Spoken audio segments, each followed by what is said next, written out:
오늘 첫 번째로 살펴볼 기업, 맘스터치입니다. 맘스터치는 2004년에 설립됐고요. 2016년 KTB 기업 인수 목적 사무 스펙과의 합병을 통해서 코스닥 시장에 상장했습니다. 스펙 상장이란 비상장 기업을 인수 합병하기 위해 설립된 특수 목적 회사로 스펙 상장 이후 3년 이내에 합병 대상 기업을 발굴해서 합병 요건을 충족하는 방식입니다. 상장 당시 상장명은 해마로 푸드 서비스였고요. 2021년에 맘스터치앤컴퍼니로 상호를 변경했습니다. 주요 브랜드는 맘스터치와 붐바타 브랜드의 프랜차이즈 사업, 그리고 식자재 유통 사업입니다. 매출 포지션은 외식 프랜차이즈 부문 92.5%, 식자재 유통 사업 부문 6.9%, 로열티 매출 0.6%로 구분이 됩니다. 2013년 이후부터 서울, 경기 지역을 중심으로 신규 가맹점 개점이 가속화되고 있고요. 지난해 1분기 말 기준 전국 가맹점 약 1,300곳을 보유 중입니다. 최근 실적도 살펴보시죠. 3분기 연결 기준 매출액은 2,216억 원, 영업이익 232억 원, 단기 순이익 117억 원을 기록했습니다. 매출액은 전년 동기 대비 소폭 증가했고요. 영업이익은 100억 원가량 증가했고요. 단기 순이익은 90억 원 감소했습니다. 이렇게 간단하게 맘스터치 기업 정보 알아봤는데요. 오늘 어떤 공시 살펴볼까요? 네, 바로 어제였습니다. 네. 어제가 아니었죠. 20일이었죠. 네. 최초 자기 주식 취득 결정부터 좀 공시를 보도록 하겠습니다. 맘스터치입니다. 주요 사항 보고서 공시를 통해서 자기 주식 취득 결정 소식을 좀 전해왔는데요. 내용 살펴보겠습니다. 취득 예정 주식 수는 428만 주, 취득 금액은 265억입니다. 예상 기간은 1월 20일부터 2월 15일까지 회사의 자금 265억을 들여서 428만 주를 자사주로 좀 취득하겠다라고 밝힌 바 있었습니다. 취득 목적입니다. 상장 폐지를 위한 목적이다라고 좀 밝혔는데 취득 방법은 공개 매수에 의한 방법이고요. 위탁 투자중개업자 NH투자증권이 대리하면서 지금 뭐냐면은 265억 원의 자금을 들여서 상장 폐지를 목적으로 공개 매수 자금으로 회사의 이 자기 주식을 좀 취득하겠다고 네. 밝혔고요. 그리고 나서 회사는 공개 매수 신고서를 좀 제출했는데 내용 천천히 보도록 하겠습니다. 공개 매수 신고서입니다. 공개 매수의 대상, 최대 주주는요 한국 F&B 홀딩스 유한회사인데 2019년도에 KL 파트너스라는 이 사모펀드가 특수목적 법인으로 좀 설립한 회사가 바로 한국 F&B 홀딩스 유한회사입니다. 현재 최대 주주인데 내용을 좀 더 보도록 할게요. 공개 매수 내용 말고 이제 거래 내용 말고 조건입니다. 공개 매수의 조건은 목표 수량 1,608만 7,172주를 취득하겠다는 거고 지금 한국 F&B 홀딩스 유한회사가 지금 최대 주주인데 추가적인 공개 매수 예정 주식수 11.5%를 더 늘려서 1,179만 8,185주를 취득하겠다. 그리고 주식회사 맘스터치앤컴퍼니를 통해서 4.2%, 지분은 428만 8,987주의 지분을 좀 매수해서 전체 공개 매수 소유 주식의 이 비율은요 99.9%, 거의 뭐 100%에 거의 육박하는 이 부분을 네. 공개 매수로 해서 모두 걷어들이겠다는 겁니다. 자, 주석 내용을 보도록 하겠습니다. 공개 매수자는 공개 매수 응모 주식수를 상기 공개 매수 예정 주식수의 비율대로 안분해서 매수할 거고 단수주가 발생하는 경우 소수점에서 좀 절상해가지고 공개 매수자 중 한국 F&B 홀딩스가 한 주를 더 매수하겠다. 이 비율에 발생된 어떤 단수주가 있지 않습니까? 네. 이거를 최대 주주가 한 주를 더 가져가겠다는 겁니다. 전체 이 공개 매수가는요 6,200원입니다. 매수 예정 수량 1,608만 7,172주를 현금으로 매수하겠다는 겁니다. 다른 내용들은 좀 뭐 특별 없고요. 자, 이게 종료 기간이 2월 15일, 27일간 좀 매수를 하겠다는 건데, 자, 매수 의사를 좀 밝히게 되면요 결제일은 2022년도 2월 18일 날 결제일에 지급을 하겠다는 겁니다. 특이한 사항은 없고 뭐 이거는 뭐 매수 대금에 대한 어떤 증권 거래세나 이런 부분들은 네. 법령에 의해서 좀 납부를 하게 되는 거고 나머지 공개 매수 이제 뭐 조건의 변경 등은 이 관계 법령에 의하겠다. 공개 매수 철회 사유에 대해서는 제3자에 의한 대항 공개 매수가 있는 경우 공개 매수자가 파산하거나 사망, 해산, 파산하는 경우 또는 수표가 부도난 경우 즉 공개 매수를 하겠다라고 밝힌 사람들이 공개 매수를 할 수 없는 지경에 이르렀을 때 철회 사유가 된다는 겁니다. 그리고 회사의 뭐 합병 분할, 분할 합병 이후 주식의 포괄적인 교환, 뭐 대상 회사의 파산 또는 주식의 상장 폐지 등 제한 요건들이 좀 발생되면 네. 공개 매수자에 의한 이 철회 사유가 된다. 나머지 공개 매수 이후에 매수에 관한 계약은 해당 사항이 없다라고 좀 밝혔고요.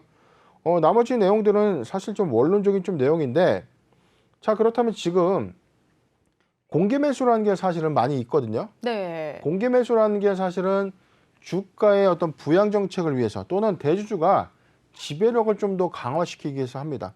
상장 폐지 목적이 아니라 장내에서 주식을 사도 되는데 공개 매수를 통해서 시장의 어떤 주가 안정화를 취하고 공개 매수는 이런 거예요. 회사가 네. 회사의 영업 자금을 활용해서 주식을 사는 자산 주식 등 요건과는 좀 다르고 최대 주주 개인의 자금을 동원해서 내 이해관계죠. 내 자기 계산으로 하면서 주식을 취득하는 행위거든요. 근데 지금 자사주 취득 이후에 이제 공개 매수 신고서까지 있으니까 대주주와 네. 회사가 이 소액주주들의 어떤 지분을 주당 6,200원에 매수하겠다라고 밝힌 공시가 되겠습니다. 그런데 맘스터치가 스펙 상장을 하면서까지 이 증시 시장에 들어왔잖아요. 근데 자발적 상장 폐지를 결정한 이유가 굉장히 궁금하거든요. 네. 과거에 네. 자진 상장 폐지가 2000년대 한 중반, 초반까지만 하더라도 네. 제 기억에 한 차례가 있었어요. 자진 상폐라는 게 사실은 왜냐하면 코스닥 시장이나 상장으로 진입하기 위해 사실은 많은 제한적 요건들이 있죠. 그렇죠. 회사의 외형 구조도 잘 갖춰야 되고 영업이나 매출액 구조, 그다음에 회사의 재무 유동성 탄탄한 어떤 이 기준점을 모두 충족해야만 시장에 진입할 수 있는데 참 어렵게 시장에 입성을 했는데 왜 갑자기 스스로 상장 이 폐지를 통해서 비상장 회사로 좀 가겠는가? 자, 두 가지 측면이 있죠. 네. 첫 번째는요. 이 최대 주주, 대주주의 어떤 이해관계적 측면을 좀 고려를 한 건데 네. 상장에 실익이 없는 겁니다. 대부분 상장을 하는 회사의 목적들이 회사의 어떤 상장을 진입하는 이 오너의 어떤 이 생각들은 기본적으로 회사를 조금 더 키우려고 하는 의지가 있죠. 그렇죠. 현재 이 사업을 시장에 진입시켜서 많은 네. 자금을 조달받고 이를 통해서 회사의 가치를 계속 키우고 사업을 확장하려고자 하는 어떤 목표를 갖거나 아니면 현재 사업이 좀 정체가 되어 있는데 어느 정도 외형 요건을 충족했을 때 코스닥 상장을 통해서 외형 요건도 충족하고 오히려 회사의 어떤 이 외형 가치 그다음에 신규 사업들을 좀 더 용이하게 네. 하려고 하는 목적들이 좀 있는 겁니다. 그런데 지금 맘스터치의 경우에는 대주주의 어떤 실행 요건에 좀 더 이 맞다라고 좀 보는 부분이 뭐냐면 네. 현재 이 회사에 이 3분기 기준에 좀 막대한 유보금이 있었죠. 그렇죠. 현재 이 회사의 유보금 자 지금 중간 배당이 2020년도에 주당 30원 한 거 외에는 없어요. 네. 지금 3분기 기준 잉여금이 지금 한 1,015억 정도 좀 해당이 되는데 천억 원이라는 이 잉여금을 통해서 공개 매수하고도 돈이 남는 거죠. 그렇다면 비상장 회사로 전향이 됐을 때 네. 연간 배당을 하게 되면 지분을 100% 갖고 있는 대주주가 모두 배당을 가져가게 되는 효과가 있기 그쵸. 때문에 오히려 주주의 간섭을 받지 않고 배당 이익까지 노릴 수 있는 자 이런 이해관계적 측면이 한 가지 고려가 됐을 것이고 네. 두 번째입니다. 최근에 좀 이슈가 있었습니다. 뭐냐면 공정거래위원회로부터 지금 프랜차이즈의 어떤 자 갑질 논란도 있었고 자 지금 기사를 좀 찾아보니까 네. 내용들이 좀 있었어요. 뭐냐면 네. 자, 이 부분이죠. 내용을 좀 더 보도록 하겠습니다. 네. 한번 살펴볼까요? 지금 이 가맹점의 네. 어떤 단체 활동들이 있어요. 이제 뭐냐면 지금 회사의 어떤 재무 구조는 분기마다 계속 정기 보고서를 통해서 시장에 공개되다 보니까 네. 공개된 어떤 내역의 영업이익률, 그다음에 회사의 실제 움직여진 비용, 매출 비중, 그다음에 이익 비중까지 다 뭐 모래같이 다 보이는 거죠. 그렇죠. 그리고 주식을 통해서 회사의 어떤 영업이익률, 그다음에 사업의 구조까지 다 훤히 들여다 보이기 때문에 가맹점주의 입장에서는 가뜩이나 지금 코로나19 때문에 힘든 상황이 있기 때문에 이 가맹 본사와의 어떤 이 인상 부분, 뭐 식자재의 어떤 인상이라든가 로열티 부분의 어떤 인상 부분에 대해서 이견이 있었을 것이고요. 이에 네. 따라서 이 가맹점주끼리 지금 규합이 되는 상태입니다. 아, 그렇죠. 자, 네. 그렇기 때문에 지금 시장에 있던 여론들도 의식을 해야 되고 네. 주주의 간섭도 받고 싶지 않고 이 가맹점들의 어떤 이 간섭도 받고 싶지 않은 그런 니즈가 좀 크다는 것이 좀 시장이 예측 분석으로 좀 보여지고 있는 대목입니다. 네, 대주주 입장에서 상장 유지에 실익이 없고 또 가맹점과 본사의 이 분쟁 소지를 없애겠다라는 그런 목적으로 이 자발적 상장 폐지를 결정한 것 같은데 그럼 상장 폐지 일정은 어떻게 정해지는지 궁금합니다. 일단 이 일정은 추가적으로 좀 나오는데 설명서를 한번 보도록 할까요? 네. 좀 부가적인 일정 부분에 대해서는 향후에 2월 18일이니까 지금 공개 매수 기간을 모두 충족을 해야 됩니다. 2022년도 1월 20일부터 2월 15일까지 결제일은 2월 18일쯤 되는 거고 네. 최종 상장 폐지 일정은 자 전체 지분을 모두 획득한 이후에 별도 신고를 통해서 좀 상장 폐지를 하게 되는데 네. 아직 이 정해진 일정은 없어요. 왜냐하면 공개 매수 일정까지만 좀 나오는 거죠. 공개 매수가 끝나고 난 이후에 공개 매수 결과 보고서를 좀 신고하게 되고요. 네. 이에 따라서 확정된 지분율에 대한 이견이 없다면 최종 상장 폐지 신청을 통해서 완료가 되면 그리고 나서 이제 상장 폐지가 이제 들어가는 건데 만약에 모든 소액주주들이 좀 반대하거나 네. 이게 법적인 어떤 제한 요건에서 큰 분쟁이 좀 있다면 이 부분에 대해서는 어떤 법이 판단하기 이전까지 어떤 중단 요소는 있을 수 있는데 네. 현재 맘스터치의 지금 최대 주주의 지분율이 좀 상당히 높죠. 3분기 보고서 잠깐 보고 가겠습니다. 네. 지금 3분기 기준 9월 말까지 회사가 갖고 있는 최대 주주의 지분율은요. 네. 전체 67.4%입니다. 그런데 회사가 지금 갖고 있는 자사주 한번 볼까요?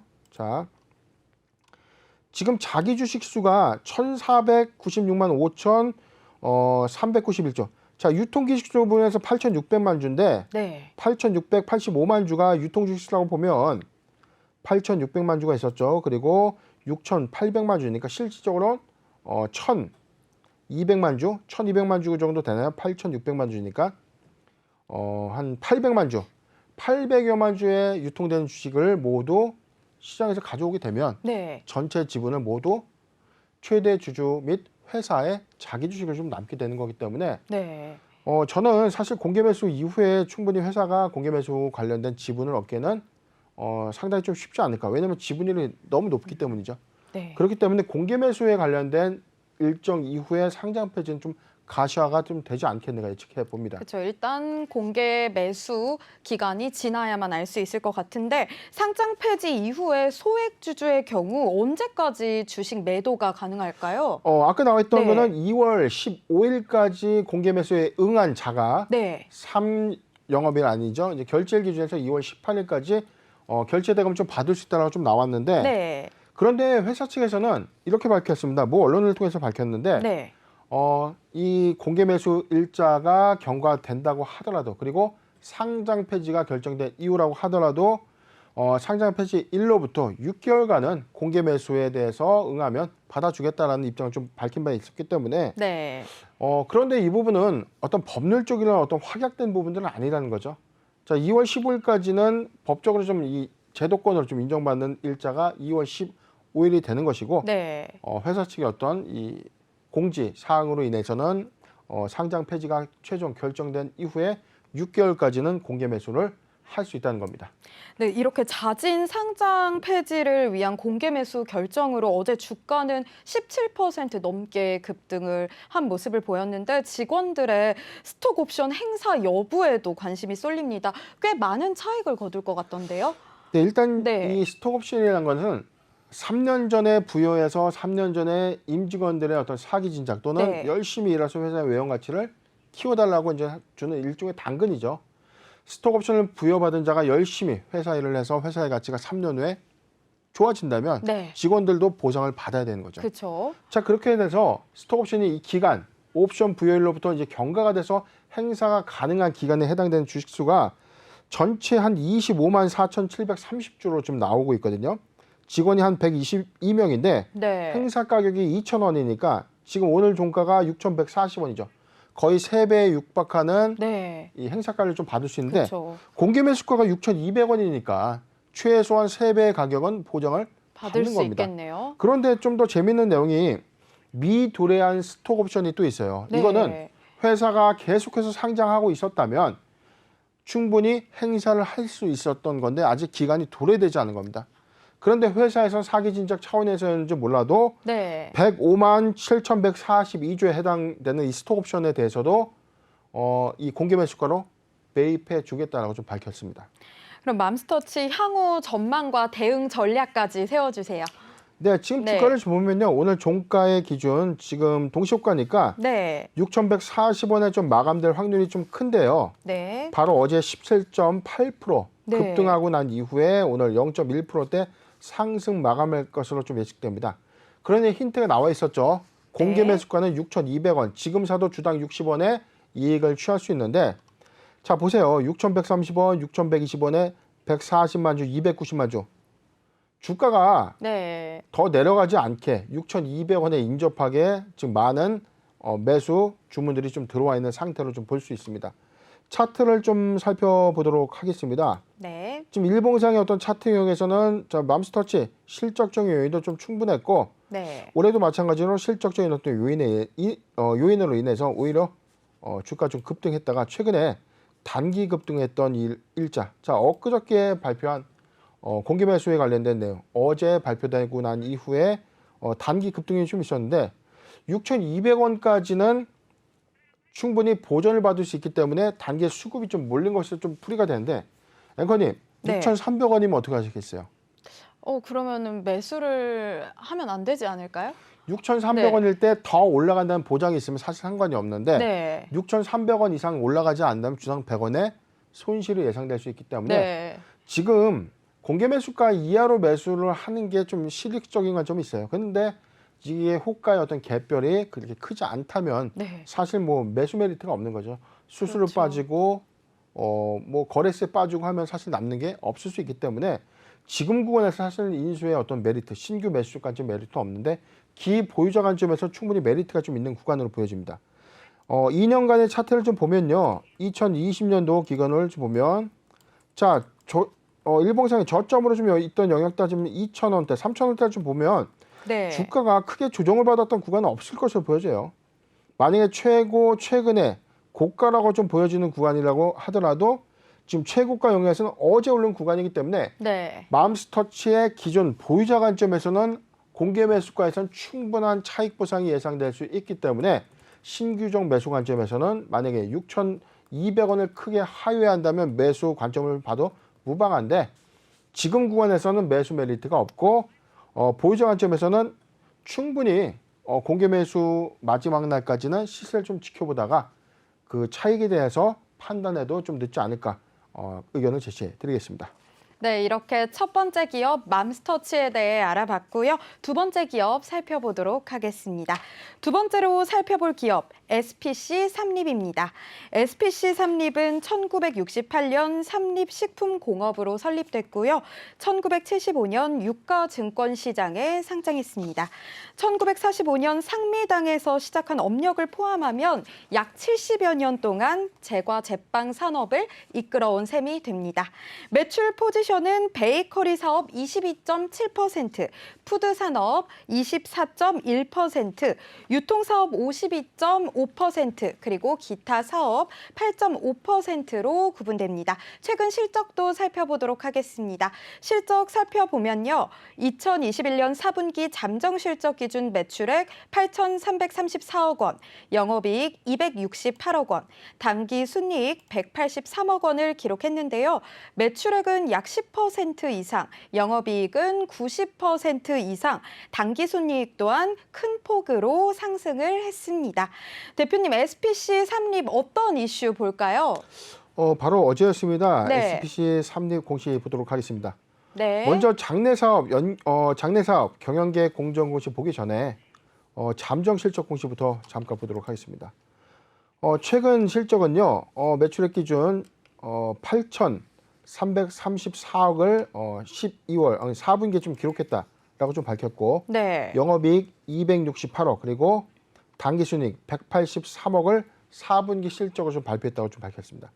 누계 실적 기준에서 15.9% 그리고 영업이익은 28.6%가 증가했고 당기순이익은 흑자로 전환하면서 전체 누계 실적의 전체 우리가 합산을 해보면 어닝 서프라이즈 그쵸. 호실적을 좀 기록하면서 흑자로 전환된 원년입니다. 두 번째 공시도 살펴보도록 하겠습니다. 회사는요 장래 사업 경영 계획에 대해서 공정 공시했는데 이게 뭐냐면 우리 회사가 앞으로 어떤 사업을 할 거고 어떤 사업 계획을 갖고 있다. 자 이렇습니다라고 우리 주주님들에게 알리는 공시가 되는 겁니다. 장래 계획 사항입니다. 중장기 사업 전략 및 재무 목표입니다. 첫 번째입니다. 중장기 재무 목표 및 투자 계획 연결 기준인데요. 2022년도 올해 목표입니다. 3조 1,100억 매출에 영업이익은 800억을 하겠습니다. 그리고 2024년도까지 매출 4조, 네. 영업이익 1,104억을 하겠다는 겁니다. 두 번째입니다. 사업 부문별 성장 목표를 좀 정했는데요. 생지 시장의 확대를 통해서 홈베이킹 시장을 창출하고 2024년도까지 800억의 목표로 영업활동을 하겠다. HMR 육성을 통해서 차별화된 냉동 제품 샐러드 카테고리 확장을 하겠다. 그리고 2024년도까지 이 사업 부문을 2,500억 원의 목표치를 부과한 겁니다. 두 번째입니다. 친환경 푸드테크 그리고 초반이 등을 통한 친환경 이 부가가치 사업도 하겠다.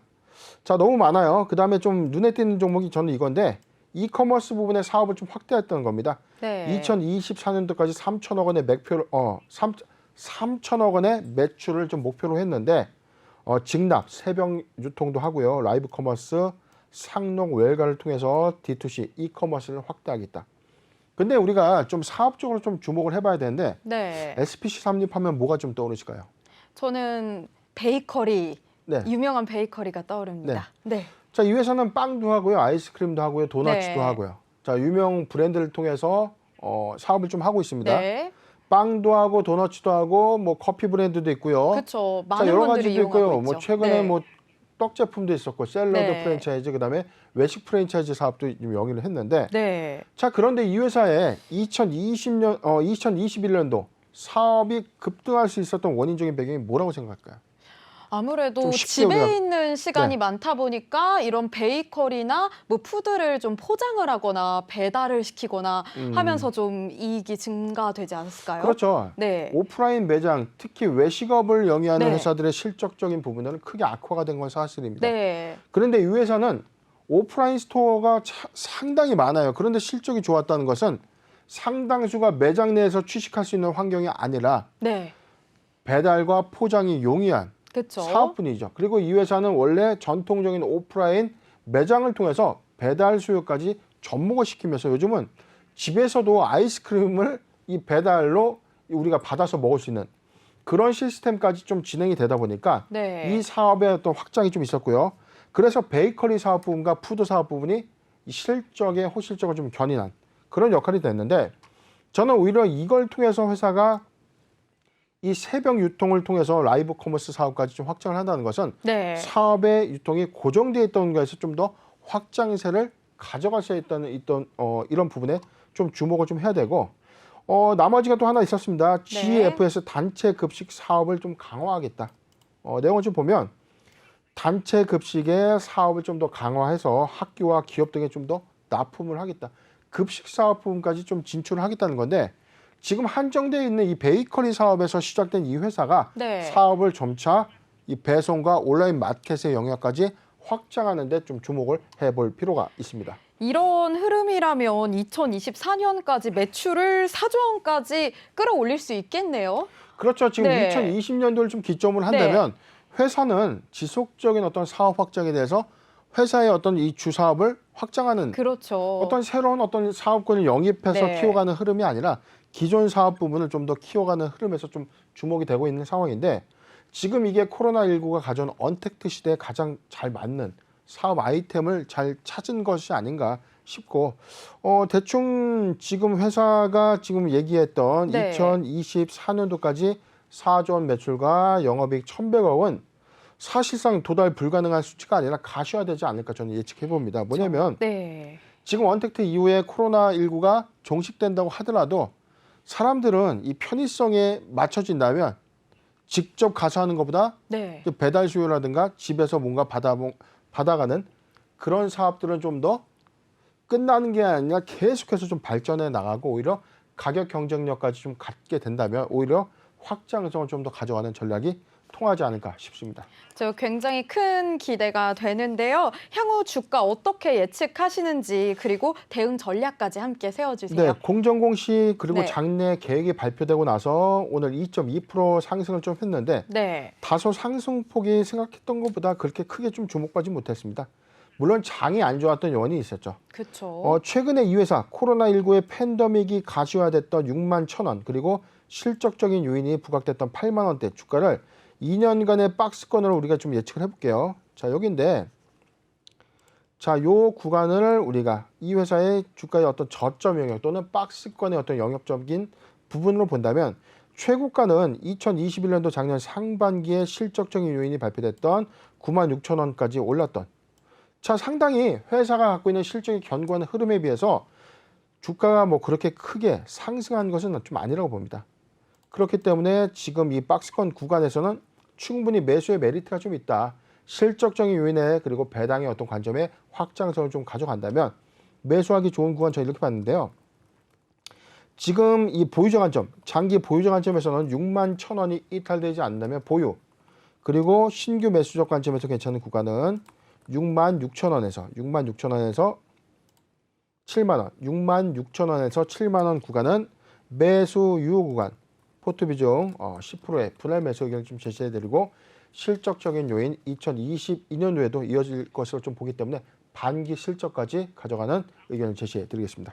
네, 매수 메리트가 있다고 보셨는데 보유자 관점으로는 6만 1,000원이 이탈되지 않는다면 보유하시고 신규 매수 관점으로는 6만 6천 원에서 7만 원을 매수 유효 구간으로 잡아주셨고 포트 비중 10% 그리고 분할 매수 의견을 제시해 주셨습니다. 그럼 마지막으로 알아볼 기업 살펴보도록 하겠습니다. 차바이오텍인데요. 차바이오텍은 2002년 디오스텍으로 설립됐고요. 2005년 코스닥 시장에 상장했습니다. 2009년 차바이오텍을 흡수 합병해 상호명을 차바이오앤 디오스텍으로 변경했다가 2014년 광합사업부를 인적 분할했고요. 현재 사명으로 변경한 바 있습니다. 주 사업으로는 줄기세포 치료제 그리고 면역세포 치료제 연구 개발이고요. 글로벌 세포 치료제 의약품 위탁 개발 생산 CDMO 사업, 그리고 줄기세포 및 면역세포 보관 사업, 제대혈 보관 사업, 의료 IT 사업, 유전체 분석 및 진단 사업, 헬스케어 컨설팅 사업을 영위하고 있습니다. 최근 실적도 살펴보도록 하겠습니다. 최근 실적은 3분기 연결 기준 매출액 5,340억 원, 영업이익 56억 원, 당기 순손실 135억 원을 기록했습니다. 매출액은 전년 동기 대비 393억 원 증가했고요. 영업이익은 소폭 증가, 당기 순손실은 큰 폭으로 증가했습니다. 이렇게 간단하게 차바이오텍에 대한 기업 정보 살펴봤고요. 대표님 어떤 이슈 살펴볼까요? 네, 바로 어제였습니다. 네. 회사 신규 시설 투자 등에 대한 이 자율 공시를 했는데 내용 살펴보도록 하겠습니다. 신규 시설 투자 등의 자율 공시입니다. 투자 구분은요, CDMO, GMP 신규 시설을 투자하겠다. 네. 우리가 많이 보는 용어 중에 하나가 CMO 그리고 CDMO가 좀 많이 있었지 않습니까? 그렇죠. 요즘 많이 보는 것 그렇죠. 같아요. CMO는 네. 뭐냐면 위탁 생산을 의미합니다. 위탁 생산을 의미하는데 쉽게 설명을 좀 드리면 레시피를 주는 거죠. 자, 이 제조자가 레시피를 주고 네. 레시피대로 만들어주세요라고 하는 게 CMO예요. CDMO는 같은 위탁 생산의 어떤 방식인데 네. 연구개발까지 같이 진행하는 거죠. 연구개발을 통해서 위탁 생산까지 완료하는 이 시스템을 CDMO라고 합니다. 즉 레시피 연구부터 같이 들어가서 이 레시피대로 만드는 거죠. 근데 이 회사 CDMO, GMP 신규 시설 투자라고 했는데 GMP는 식약청에서 인정하는 이 바이오 공장들의 어떤 이 규격입니다. 이 시설에서는 이 K, GMP 시설에 좀 요구하는 의약품을 만들기 위한 이 규격대로 공장을 좀 만들어야 되는데 이에 따른 시설을 반드시 투자를 통해서 좀 진행을 하겠다는 얘기인데 네. 투자 내역 좀 보도록 하겠습니다. 투자 금액은 552억입니다. 자기 자본의 7.6%에 해당되는 552억 원을 들여서 위탁 생산 신규 시설을 좀 투자하겠다라고 좀 밝혔고 네. 투자 목적입니다. 글로벌 세포 유전자 치료제 CDMO 생산 시설 및 바이오뱅크를 구축할 목적이다라고 좀 밝혔습니다. 네, 판교에 지을 예정인 위탁 생산 개발 시설 외에도 또 미국 자회사를 통해서 작년 2월부터 텍사스 주에 짓고 있는 생산 시설 규모도 키우겠다고 발표를 했잖아요. 이렇게 시설 확대를 하는 이유가 궁금합니다. 네, 내용을 좀 더 밑으로 보도록 네. 하겠습니다. 지금 투자 기간을 보면 네. 올해 1월 20날 투자를 해서 2024년도 12월일 한 2년 후 연말이죠. 2024년도 12월 1일까지 좀 투자를 하겠다는 거고 하단 내용 좀 더 보도록 하겠습니다. 네. 본건 투자는 판교 제2테크노밸리 산업시설 용지에 대해서 당사 차 바이오텍이랑 주식회사 CMG 제약이 지분 40%를 좀 되고요. 그리고 주식회사 차키어스가 10%를 좀 투자하는 컨소시엄 형태로 이 글로벌 세포 유전자 치료제 CDMO 위탁 생산 시설과 바이오뱅크 구축을 위한 신축 투자에 관한 내용이다. 네. 전체 금액에 대해서는 자, 억, 10억, 100억, 1000억이냐 1105억입니다. 1105억 중에 이 회사가 552억을 투자하는 거예요. 그 공시로만 보면 지금 552억을 투자해서 차 바이오텍이 공장을 짓고 시설 투자한다가 아니라 전체 투자 금액은요 1105억 원이 투입되는 부분 중에서 이 차 바이오텍이 552억 원의 이 지분을 좀 투자하게 되는 형태입니다. 앞서 말씀드렸던 이 행보가 네. 그렇다면 위탁 생산 시설 국내에 좀 짓는 이 배경 그리고 최근에 미국의 CDMO 시설을 좀 더 확장해 나갔다 이 흐름에 좀 주목을 해봐야 되는데 그렇죠. 자 신호탄인 겁니다. 이 방송 보시는 분들 중에서 제가 좀 늘 강조드렸던 부분 중에 하나가 우리가 공시를 보면 네. 뭐 전환사채 발행 결정, 뭐 자금 조달해서 또는 경영권이 바뀌었다, 뭐 위탁 생산을 했다, 뭐 이런 여러 가지 이제 공시들이 좀 있는데 이 신규 시설 투자에 대한 공시를 너무 많이 외면한다는 겁니다. 신규 시설 투자 공시 안에서 네. 정말 급등이 나오고 신규 시설 투자의 공시를 잘 읽으면 여기가 시작점이 되는 게 맞거든요. 그렇다면 지금 배경인데 550억 원이라는 데는 이 1,005억 원이 1,105억 원이 투자되는 이 부분이 어떻게 적용될 것이고 이게 투자하는 배경에 대해서 우리가 좀 주목을 해봐야 되는데 네. 자 첨생법 시행이 제 기억으로 2020년도 하반기였어요. 6월이었는데 네. 첨생법 시행이 되고 난 이후에 줄기세포 치료제 관련 회사들의 이 규제가 풀리면서 네. 연구 개발이 좀 더 활발해졌죠. 그렇죠. 근데 중간중간에 이 제약적인 요소도 좀 있었다라는 기사들도 좀 있었는데 네. 그렇다면 이 차바이오텍 본격화된 이 줄기세포 치료제 임상 모멘텀 연구 개발이 활발하게 좀 진행될 것이고 2년이 좀 지난 시점인 올해 가시화된 결과가 좀 나올 것이다. 저희가 2022년도 1월 3일 첫 방송이었습니다. 네. 증시 대전망에서 제가 바이오 섹터에서는 우리가 옥석 가리기가 필요하다. 그렇죠. 2022년도에 이 코로나19 관련된 이 백신 치료제 모멘텀으로 모두 부각이 됐는데 정작 좋은 이 치료제 부분에 대해서는 외면받았던 게 사실이에요.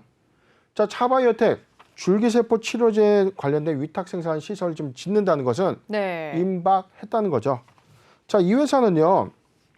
자, 이 부분입니다. 지금 이 바이러스 전달체를 양산하는 시설인데 줄기세포 치료제 안에서 이 바이러스 전달체라는 네. 이 약물이 치료제에 들어가는 기본 원료가 되는 겁니다. 그래서 이 원료를 위탁 생산 시설을 통해서 양산해가지고 이 캐파가 증설된다는 것은 수주가 증가될 것이고 매출이 확장될 것이기 때문에 이에 따라서 미리 선행해서 좀 대응을 하는 건데 전체 이 종결일이 2024년도 12월 말로 돼 있죠. 네. 그렇다면 2022년도 상반기 이후부터는 가시화된 착공과 연구 개발에 대한 어떤 성과가 나올 것이고요. 2023년도에는 관련된 모멘텀이 좀 더 부각이 되는 것이 명확하지 않겠나 예측이 됩니다. 이렇게 신규 시설 투자 공시에 미리 잘 주목해 보시면 좋을 것 같습니다. 근데 재발성 뇌종양을 대상으로 한 세포 치료제 국내 임상 1상 결과도 이번 달에 공개가 되잖아요. 임상 결과가 주가에 또 큰 영향을 줄 수 있을까요? 그렇죠. 지금 공시를 보면은 투자 판단 관련 주요 경영상, 고용암 안전을 네. 대상으로 한 CBT-101의 임상 1상이 종료됐죠. 이 종료 보고가 있었기 때문에 이 결과가 나와야 되는데 이 결과 만약에 긍정적이라면 임상 2상의 모멘텀이 부각되면 물론 그렇죠. 회사의 단기 모멘텀으로 부각될 수 있는 가능성이 큽니다. 그리고 이 부분에 대한 임상 1상 결과가 좋지 못하다고 하더라도 충분한 유의성을 입증했을 것이다. 네. 왜냐하면 임상 1상은요. 효과를 입증하기보다는 인간 체내에 독성이 있느냐 없느냐를 보는 거거든요. 네. 자, 전임상 단계에서는 동물에서의 효능이 있냐 없냐, 동물한테 이게 해가 되냐 안 되냐를 먼저 네. 봐요. 임상 1상은 인간의 몸에서, 동물의 몸에서는 아무 이상 반응이 없었어요. 독성도 없었고 동물의 어떤 이 세포를 그쵸. 공격하거나 뭐 동물이 뭐 네. 죽거나 이런 것들이 없었는데, 자, 임상 1상이라는 건 사람을 대상으로 이 독성 유무만 좀 보는 거죠. 네. 임상 2상은 효과에 대한 유무를 보고 임상 3상은 무작위 축출입니다. 그럼 이 사람이 아니라 여러 사람들, 네. 연령대, 남성, 여성, 다종화해서 효과를 있는지를 검증을 하게 되는 건데, 지금 임상 1상이라는 것은 자, 독성에 대한 어떤 유무만 좀 판단하기 때문에 중대한 어떤 오류가 기사화되지 않았다면 네. 저는 충분히 임상 1상에서는 좋은 결론치가 좀 도출되지 않겠는가. 지금은 사실 호재가 많다는 겁니다. 신규 시설 투자를 통해서 판교이 테크노밸리 부지에 막대한 위탁 생산 시설을 좀 착공하고 있고요. 네. 그다음 두 번째, 임상에 관련된 모멘텀이 좀 가시화되고, 이에 따라서 회사가 최근에 밝힌 자, 수익 계약 부분도 있었습니다. 회사는 지금 CDMO 계약은 한 10건 정도 지금 논의가 되고 있고 거의 임박했다라고 언론 통해서 좀 밝힌 바 있었죠. 이게 확정이 되면 공시화 될 것인데 지금 일련의 어떤 상황들은 임박했다는 표현이 맞습니다. 네. 신규 시설이 빨리 지어져야 되는 배경, 그리고 임상 시험이 본격화되면서 관련된 모멘텀으로 좀 부각될 수 있다는 점 잘 참고하는 것이 좋겠다. 네, 제시해드릴게요. 호재가 굉장히 많이 가시화되고 있는 상황이라 기대가 되는데요. 대응 전략도 한번 부탁드릴게요. 네, 오늘 네. 주가에서는 오히려 1.2%, 1.1%가 좀 하락했죠. 제가 안타까운 부분이에요. 네. 뭐냐면 신규 시설 투자를 그냥 공장 짓는구나 이렇게 읽고 넘기는데, 과거에 제가 첨보 그리고 ST팜에서 말씀을 드렸습니다. 예측을 했는데 공시를 정확하게 읽고 해석해야 되는 이 포인트 중에 하나가 신규 시설 투자와 이에 따른 자금 확충은 앞으로 이어질 스케줄이죠. 지금 회사는 2020년도의 어떤 주가의 어떤 흐름을 보면 상반기에 요 구간이죠. 첨생법 시행에 따른 어떤 기대감이 좀 부각된 이후에 주가가 상당 기간 오래 조정을 좀 받았습니다. 18,000 한 900원 정도 계속 지속 조정을 좀 받았다가 오히려 작년 네. 6월에 관련 모멘텀이 또 한번 부각이 되면서 주가가 31,000원까지 단기 급등한 이력 이후에 최근에 주가는 다시 저점의 형태까지 내려와 있는 형태인데, 근데 여기서 끝날 것이 아니라 차바이오텍의 어떤 성장성을 좀 보면요. 설비 투자 이후의 행보인데 10건의 수주 계약이 있다는 것은 그만큼 수주 대응을 하기 위한 시설이 필요했을 것이고, 임상 1상의 모멘텀은 좀 남아있는 상태이기 때문에 저는 조정시 매수 관점이 맞지 않겠는가 보고 있습니다. 네. 자, 저는 이렇게 봤어요. 지금 구간이죠. 자, 추세선 구간인데 좀 더 확대하도록 하겠습니다. 글자가 좀 안 보이니까 매수 요 구간 16,700원, 16,700원부터 요 구간이죠. 17,800원, 16,000원, 넉넉하게 잡죠. 16,400원, 16,400원에서 17,800원, 16,400원에서 17,800억은 매수 유효 구간, 포트 비중 10%의 분할 매수 의견을 좀 제시해 드리고요. 16,000원이 이탈된다면 지금 이 추세 지지선이 요 구간이니까 15,600원이네요. 지금 글자를 보니까 15,600원. 네. 15,600원이 이탈되지 않고 지지를 해준다면 15,600원에서 16,700원 구간도 적극적 매수 구간, 포트 비중 추가 10%의 분할 매수 의견을 제시해 드리겠습니다. 네, 이렇게 차바이오텍에 대해 알아봤습니다.